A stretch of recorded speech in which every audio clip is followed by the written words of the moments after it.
right, everybody. How are you all doing today?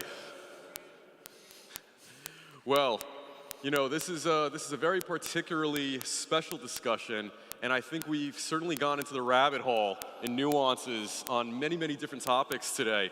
So I'd like to, warmly welcome you to this very particular discussion here, changing the paradigm.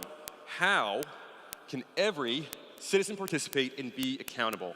And now as we're deep diving into, aspects and particularities of free cities, one of the things I believe is going to be very important is how is there going to be a mass message for mass adoption regarding this? How is the average, everyday person in the street going to conceptualize these topics? Because that is ultimately what is going to be the, make it or break it point for all this. So I'd like for our guests to introduce themselves in a moment, and then let's tackle that very big, broad question, but very vital and crucial one as well. So, in order? Yeah, hello. Good afternoon. So my name is Eckhard Seselberg. I'm a director at Tipolis. At Tipolis, we build free private cities, as we've heard from Titus just now. Before Tipolis, I worked in the IT industry for like almost 25 years and became interested and then ultimately passionate about Bitcoin. And today, I think that these two projects, Free Private Cities and Bitcoin, they have something in common, which is very important to me, and that is open up a path to prosperity for as many people as you can. And this ultimately will lead to human flourishing, and I think that's a very worthy goal to pursue. So that's why I'm very happy to be on this stage and at this conference. So thank you very much for listening. Wonderful. Thank you very much. Myself, I'm Monse Guardia. Right now, I'm just starting a new, let's say, job designation. No? I'm the Chief Strategy Officer from the Mobile World Capital. It's a foundation, and it's a foundation where we are looking after the intersection between what is the physical world and the digital world. No? We have changed, and this is also the company I founded, that is Bitcoin, is looking after what the tech world, what we can get from the tech world that we need to embrace to really change the paradigm, really change our way of living and thinking more in the planet, thinking more in our relationships, and use the technology to help us, not to just separate it and think it just as a tool. We are in a digital society already, and we need to be conscious about it and use it for a better world. So that's the purpose for that. Wonderful. Yes, hello, good afternoon, ladies and gentlemen. I'm Stephen Castell. I'm an independent consultant, expert and consultant professional in IT, and have been involved probably for the last 3 decades, principally as an expert witness in some of the most complex and valuable disputes over computer systems and software, and increasingly now in the crypto and blockchain space. Disputes about which are definitely going to evolve and expand in the years to come. I feel absolutely certain. I'm also sometimes fintech visionary, an entrepreneur and innovator, and a thought leader. And the presentation I gave yesterday dealt exactly with this issue of new paradigms for democracy and specifically for the reinventing of capitalism. And I introduced yesterday the idea of these two very powerful streams, which in a sense this conference reflects, the two powerful streams of digital democracy meeting digital capitalism. And as I said, as Ghostbusters used to say, don't let the two streams cross. Well, they are crossing, and Love the reference. They are going to create some amazing new developments, which probably none of us can actually foresee. So, I'm Dr. Craig Wright. I'm basically an eternal student, founded nChain, taking work that I did before. Evil capitalist and proud. And although I created all this space, I'll quite frankly say that none of it really seems to be what people think. And The decentralization, democracy, all this stuff is very simple. It's called people. I mean, yes, we have digital platforms, but at the end of the day, if you want any change, then it's not AI, it's not automation, it's not any of this other computer-based stuff. It's a bunch of people getting together and deciding something. And I am Adam English. I'm your moderator today. I am the founder and host of Crypto with English. Please tune in on Spotify and Apple Podcasts. On every episode, I have subject matter experts and esteemed guests, such as the ones on stage here, come on for about 45 minutes to an hour and really, unpack and articulate these very nuanced and complex topics in a very easy listen kind of way, but also provide their take on what's coming around the corner. So speaking of what's coming around the corner, to the average person on the street, and there's also a lot of confusion in this day and age between people conflating Bitcoin and blockchain together among many problems, but when it comes to aspects of decentralized, free cities, what does that mean and how would you, let's say, explain that to the average person who approaches you, let's say in a cafe or a pub or a restaurant?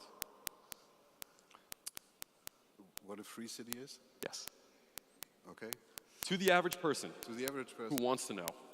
Okay, so a free city is a place where a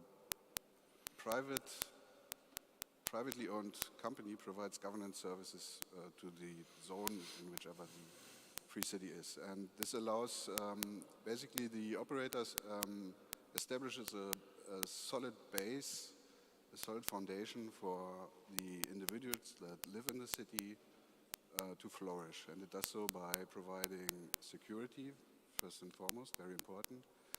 Secondly, by providing a court system that is swift, reliable, and hopefully also cost-effective. And also by reducing the regulation that is necessary to a minimum. And this is the base layer upon which the residents of the city can work and live and interact with each other. Sorry, stuttering. Well said. Yeah, I think thinking on that, and I will catch up.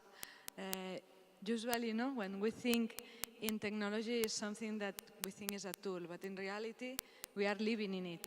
And I think the next tech is coming very, very soon, And we are having this capability with software to disintegrate images and recreate it and have a lot of computer machines just recreating all of us, So we are using, of course, there is fake news, but also there is digital twins and all that in a tech world we know that it exists and it exists in a very beautiful way. That is something we are not approaching altogether, in any type of living situation as a normalization. It's not normalized that we have high-tech technology that we can use for any purpose.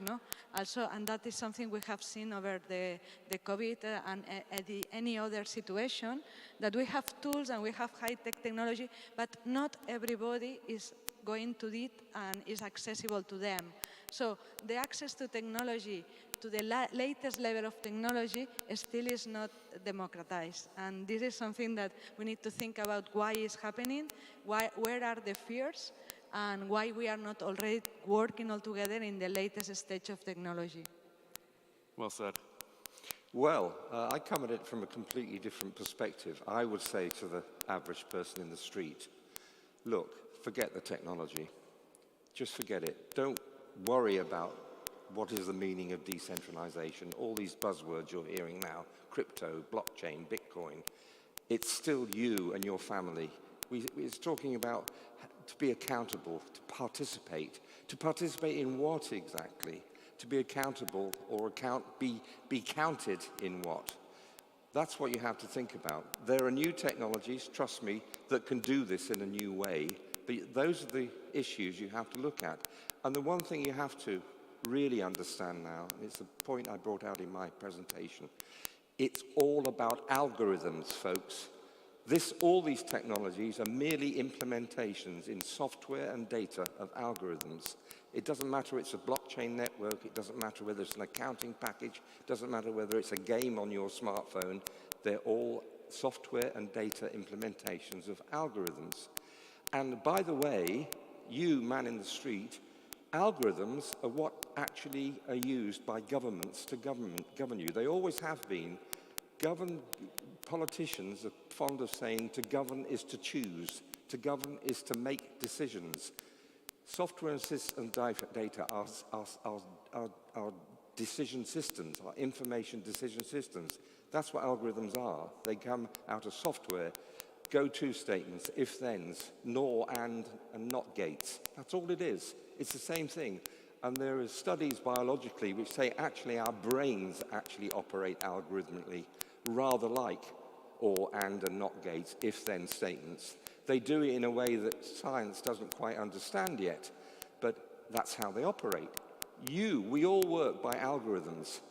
It's a word that you've probably heard of a little bit, and it did come into a lot of prominence 2 years ago in the UK when suddenly algorithm was on the front pages of even the tabloid newspapers, because it turned out that the Department of Education was using algorithms to decide how to allot scores for the A-levels of students because they couldn't actually go and take the exams because of COVID. And it turned out they were using a bit of a dodgy algorithm to do it. So suddenly, the whole issue of who's defining these algorithms, how are they being monitored, how are they being checked by experts, how do we decide, as you on the street, whether you like the algorithm? So that's the first point. Second, there are three other points. I'll try and cover them quickly. Shall we get a shot? Not me. No, I'm just okay. So secondly, so that we all work by algorithms. Government is by algorithms, but they've never told us what are the algorithms by which they govern. I had a letter published in the Financial Times about a month ago, 2 months ago now, when we were having one of our many changes of government in the UK, and there was a big discussion about what was the new government, the then new government, I forget which one it was, going to do about fighting inflation. And I said, well, whatever the Treasury is going to do, it should publish its algorithm so that everybody can look at it and see whether it seems sensible to attack inflation in that way, as well as experts, economic experts, mathematics experts. And it was published in the Financial Times. So government by algorithm already happens. Government by algorithm as embodied in software is already happening.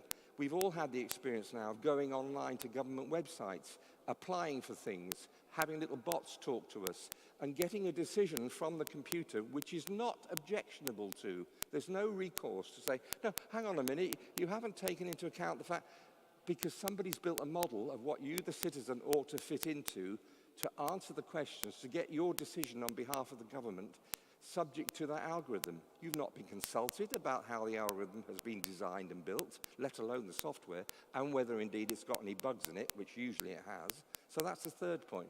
Now we come to the killer. Unfortunately, Mr. Politician, those of you that are, you're not cognitively competent to deal with and handle and execute algorithms on behalf of you, the citizen. It is a fact of life that the people who are cognitively competent to understand right algorithms, to understand about phrase structure languages, mathematical logic, and can be trained in computer science and can write code are in the top 5 percentile of intelligence of the human race. It's a matter of fact. Those are not usually politicians.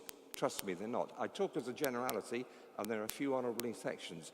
So I would say the new paradigm, folks, is for you as individual citizens to go out, and whenever you're talking to a politician, either by letter, on a program, by phone, in a forum, particularly when they're out canvassing, is to stand up and say, sir, madam, could you tell me, have you ever written a line of software code in your life?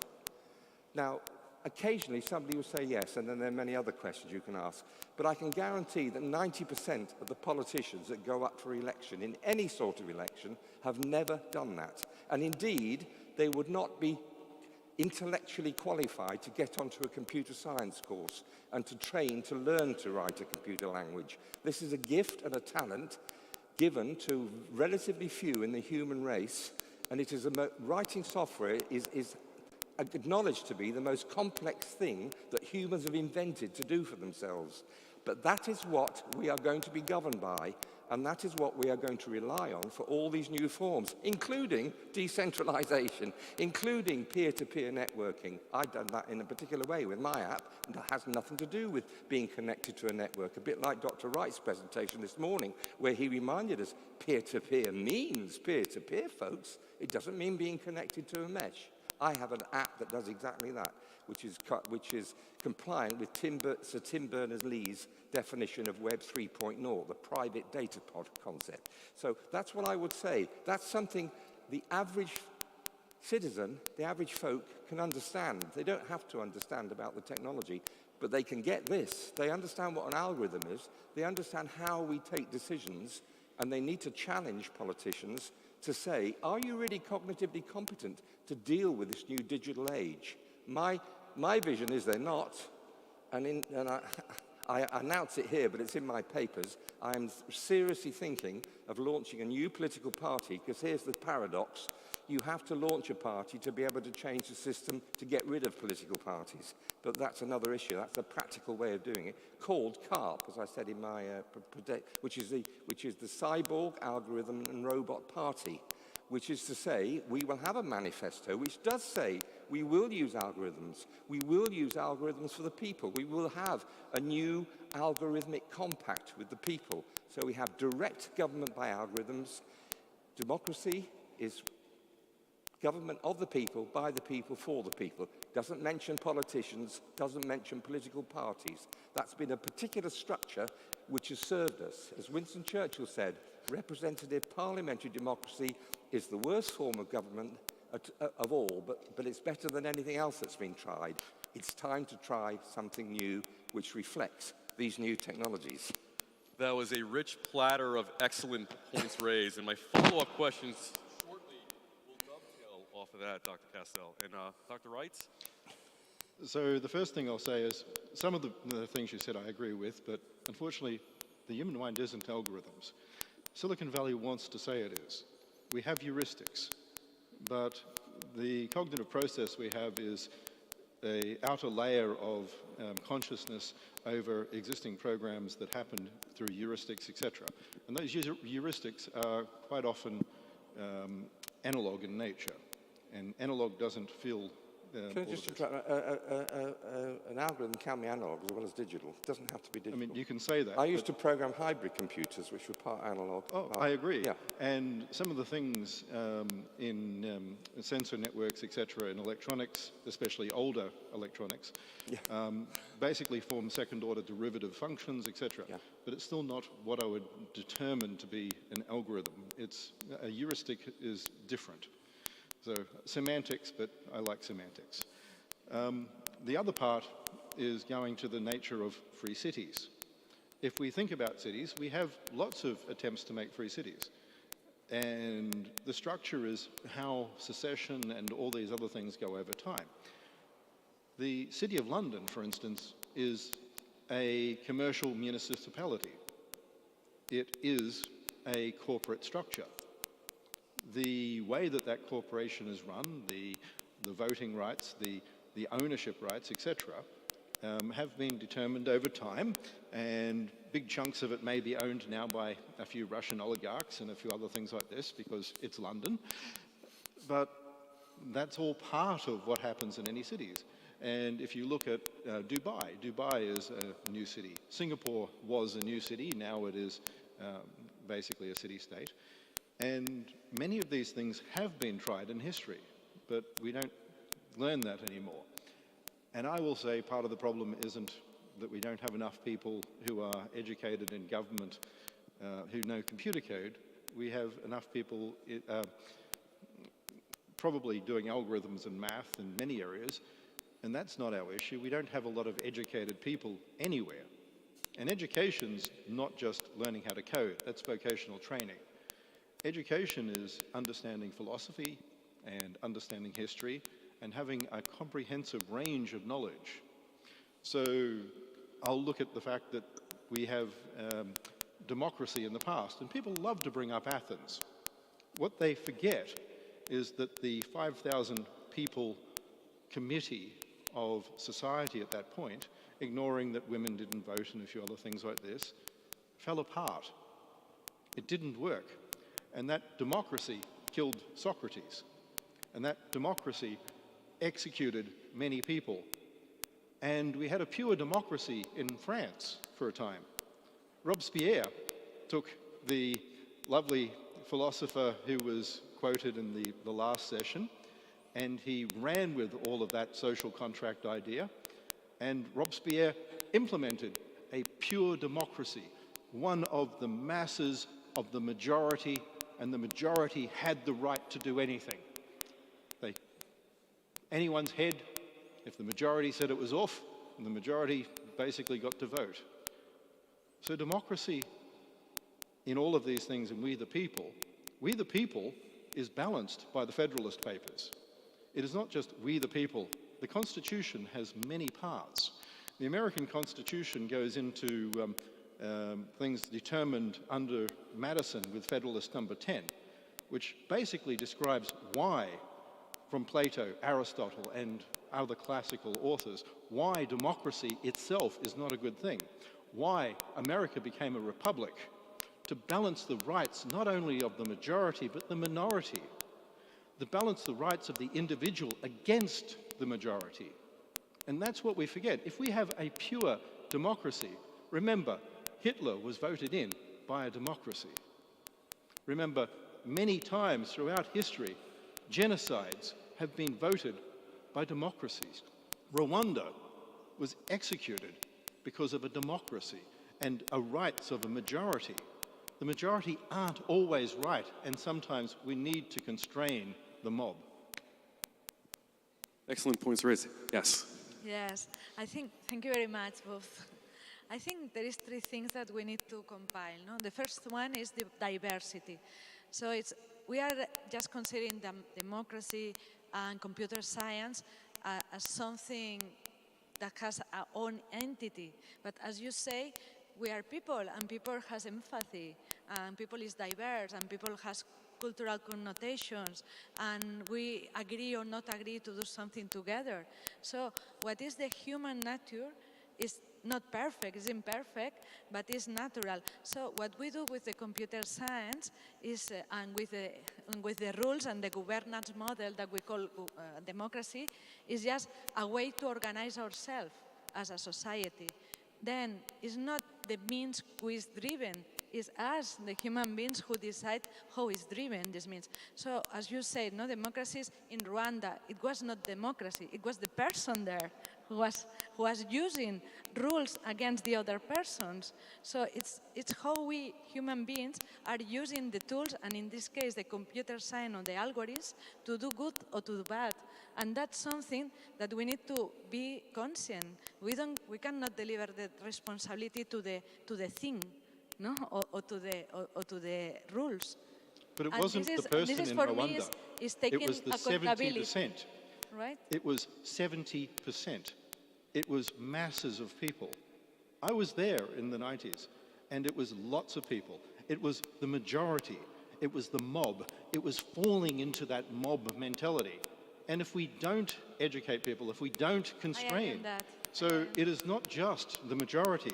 The majority alone never works. I agree, we need to educate. And this is, I think, if we want to change a paradigm and be really accountable, we need to change the way how we educate ourselves and we educate between ourselves. No, I would say here's how my solution mediates this, because what you pointed to is that all you said is that the algorithms that define democracy of the past have got flaws with them. So we'll invent a new algorithm which can take into account both the whims and wisdom of the mass, but also take into account we don't always want to slavishly follow the whims and wisdom of the mass. Yes, it's called a republic. Sorry? It's called a republic. Well, I don't care what you call it. It's called an algorithm. We just want a better algorithm. And the algorithm can also say, we'll have some expert input on that, because the expert might say, but you're saying throw out the algorithm that we have. We have republics. We keep going. Yes, but the republic works. Let's make it more democratic. But that's the problem. But that's we another, keep that's doing another that. I'm not saying we don't algorithmize and automate that particular model. That might be a good model to start with. But I'm the not problem is automation. It is Yeah, it automation. You know, that's the reality. We are being automated already by those politicians. You don't have a choice. It's happening already. We're talking theoretically about these concepts. And the But history you're of a confusing constitution. bureaucracy and politics. But- They're actually different. No. In Britain, Yes, the but issue is the where bureaucracy. And just to interject the quickly, citizen so is through the bureaucracy. They get dealt by the politician through bureaucrats. But the through bureaucrats in departments Britain of state. don't actually, are not fully answerable or accountable to the politicians. That's part of the problem. So what you're saying is disjoint, because the bureaucracy right now in Britain isn't accountable to the voter, isn't accountable to the political system. We've actually taken that away. Invent a better algorithm to make it accountable. and speaking of algorithms, and perhaps maybe this question could be effectively tackled by the panel here, but one of the aspects I've encountered from presentations like this and various ones today is almost the paradigm, if not the dichotomy, between a contract and a constitution. And it seems like, as far as the average layperson's understanding, when under contract, people generally have a better understanding of their duties, remedies, and what a breach of contract is. But I think if you ask the average person, well, what are my rights under a constitution? The waters get a bit murkier there, and that relationship is between, let's say, the individual versus the government. In a contract, often it's between two individuals, normally.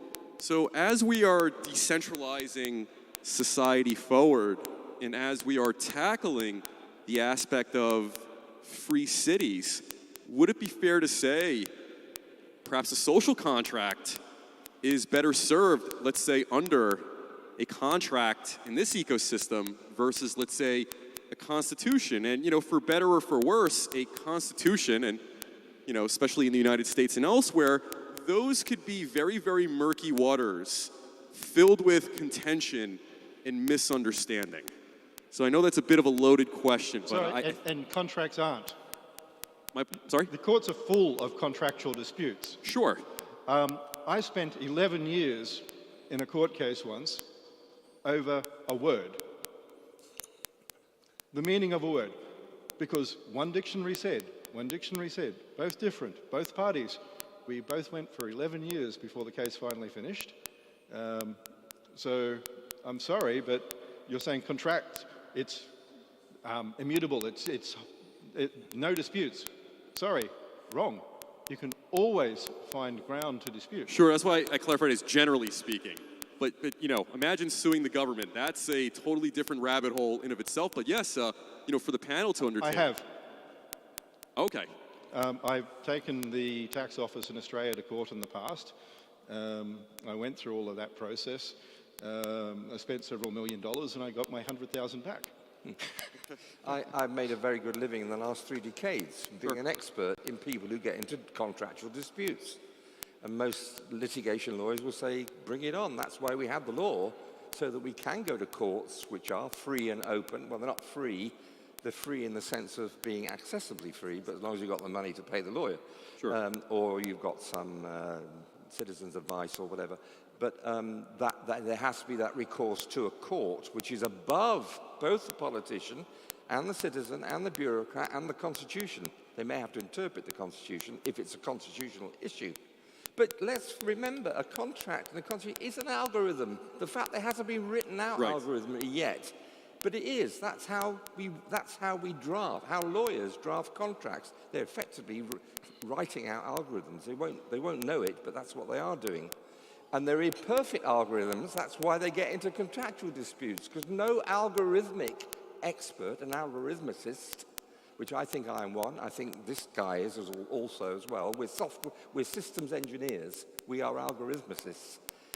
Nobody's been asked to check for the consistency, for integrity, you often get unintended loops and unintended abends, as we call them, within algorithms.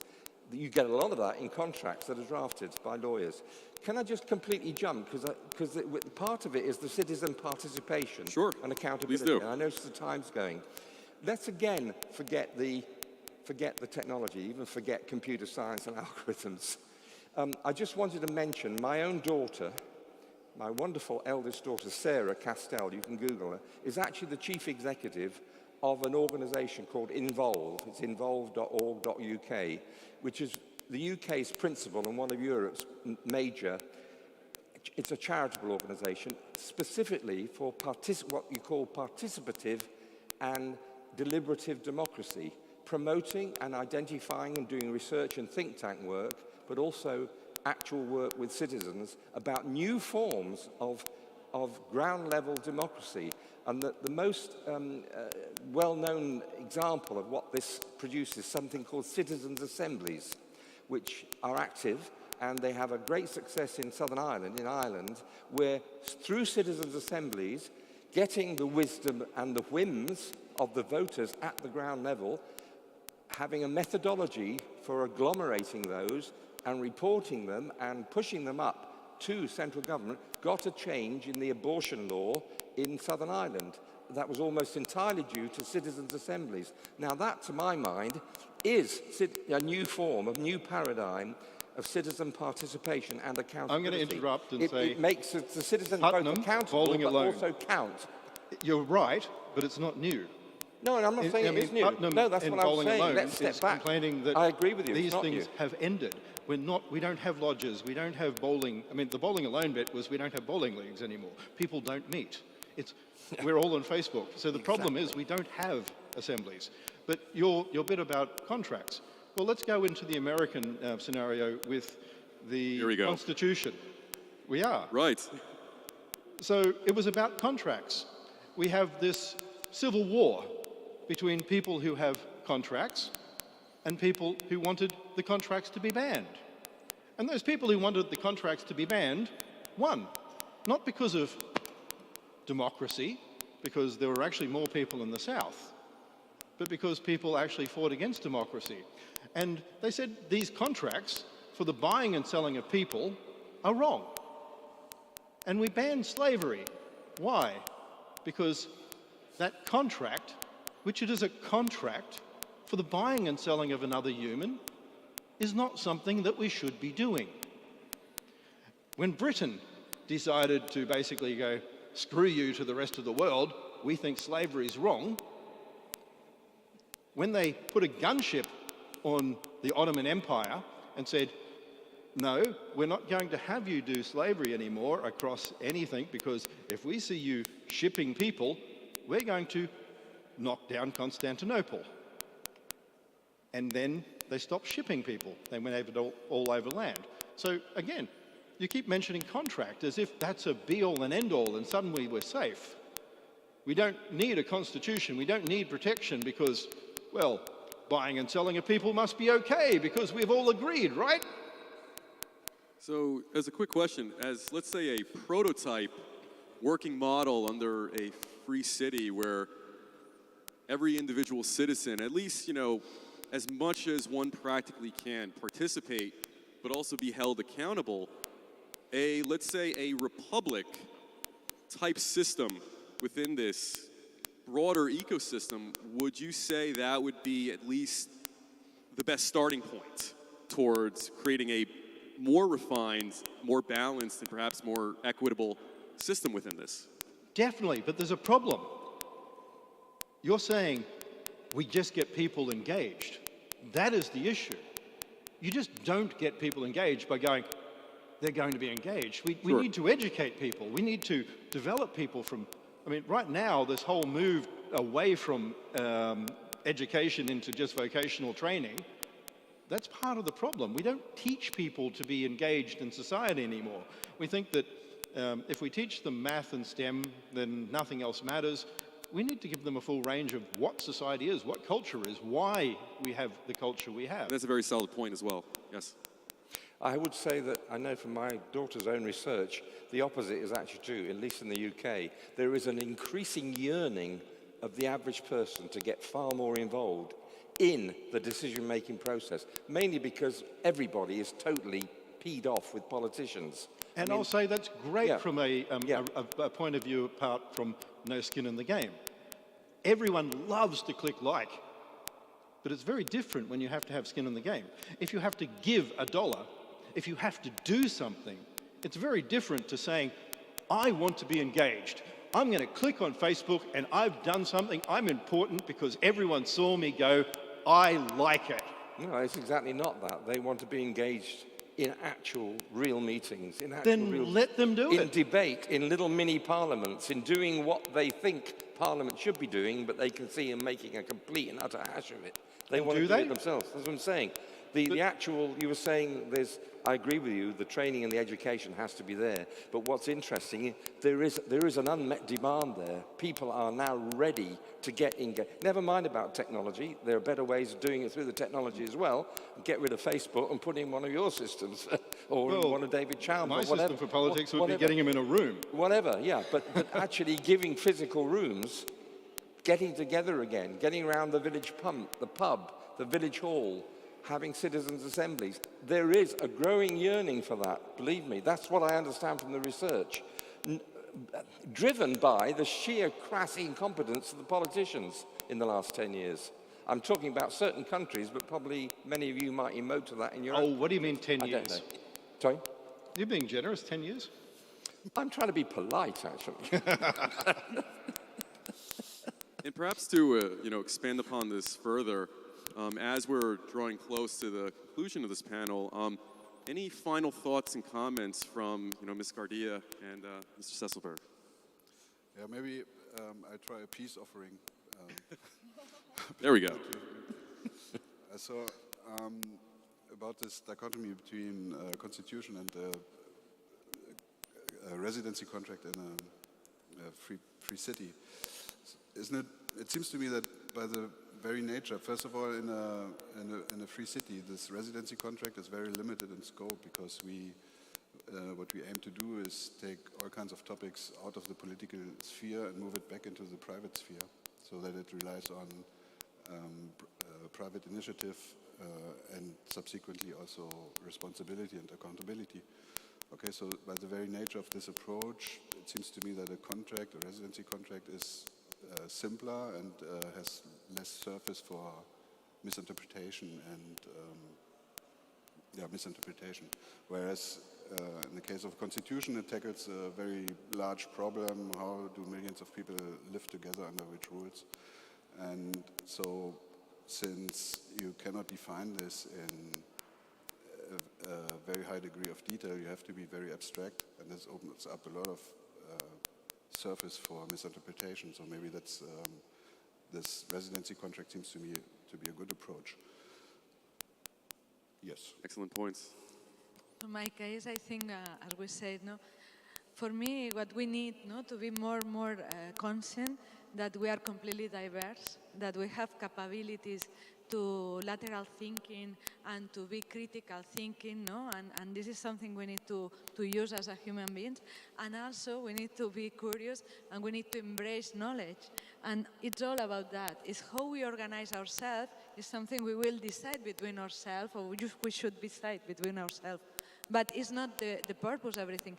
And I will say that mathematically we can be very intelligent, but if we are not very intelligent in terms of emotions, maybe we are not as intelligent. So everybody of us has different talents, and what is difficult here is how to join talents in a diversity, because there is minorities, and the minorities need to be listened also. So this is something we need to think about it, how philosophically we are just moving towards a new society where we have critical emergencies. We have been seeing that in the previous panel, that we have an emergency, that is the climate emergency, and we are burning the planet. So why we need to think about the rules and not think on the people? So I will say we need to have more forums, more agoras. We need to be able to active listening, and we need to construct with a little bit of patience, and also knowing that there is a lot to be done, and we have software that is already really good doing things that we don't like to do. So let's think about that. I'll just add 5 words right on the back of Yes. that, what you just said is what I would say. The real change is to get more of your gender into the positions of power, the feminine of the species, the female of the species, with their emotional intelligence, their capability for multitasking, their capability for getting things done that we don't have as males, frankly. The more that that can happen, the more we will get better participation and accountability. So I salute you.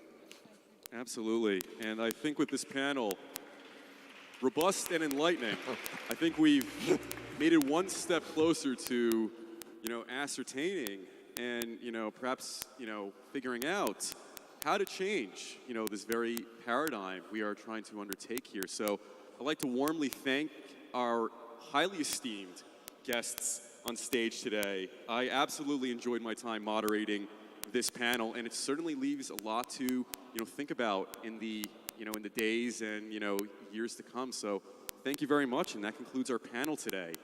Hope you all enjoyed it. Thank you. Thank you. Thank you.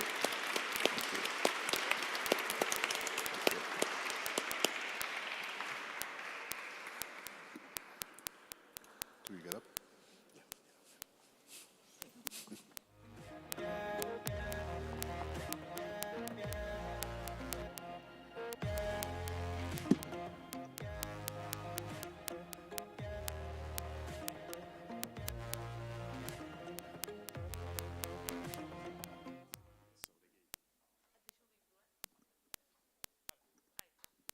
Well, good night, almost like, oh, good night. Good evening, everybody. How was the event? I really hope you enjoyed it. We really were working hard with our speakers, with our team, to make the content of this Democracy for All, like any other year, to be exceptional. All the speakers, all the experts, I want to thank you so much for being with us, for traveling the world to be here and helping us to build this event with us.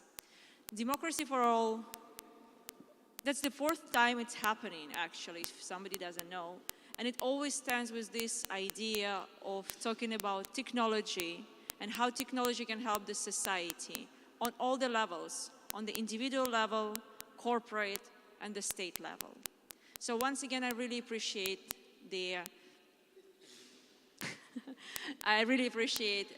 all the contribution by our speakers. But the event cannot be done without a very strong and hardworking team. And it is my pleasure to say thanks and a big round of applause to people who are building this event with me. Well, first of all, there is Mireille and Manu. Unfortunately, they left us because they have to run to the next event. They've been helping us with some planning and strategy. So I would like to invite to this stage first Santi and Anthony. They did an amazing job helping to show the Cutverse to all of you. I know that some people actually had an opportunity to try it, and that's because of them it was happening during these 2 days. Now, we have, of course, you saw a lot of people running around and making this event perfect at all times. Please, Berta, Julia, Gorka, Ignacy, Alba, come over to the stage. And Angela, of course, also, please come with Angela. Yes, please come. Thank you so much for all your hard work. They're actually true professionals. I mean, here you saw them as they've been serving the drinks sometimes, giving you the tickets, but they are true professionals in marketing, in business, in law. So that's because of their passion for the technology, they're doing all these types of jobs because they want to push it forward. So it takes a lot, and I know it. Now, the 2 stages, which are a success. Jordi, who managed the stage of the inspiration, please come over. It was a great experience. It was always full of people. Thank you, Jordi. And a huge round of applause to Claudia, our marketing director, who was making all the publications. She ran that stage. It's very hard. Thank you so much. Now, of course, Albert and Mar, You helped us to moderate two amazing panels, one on the governance of the metaverse, and of course on the education. Thank you so much for doing this. Thank you, Alex, also for collaborating and helping us all through this time. Albert, please come over as well. And finally, the CEO of the Central Blockchain of Catalonia, Quirze Salomó, my good friend, my uncle, if I may call you like this. Thank you, Vasilisa.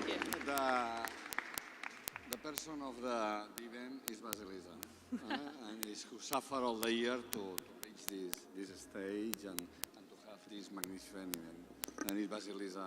Thank you so much. Thank you Shall very I stay? Can we do the picture? The picture, please.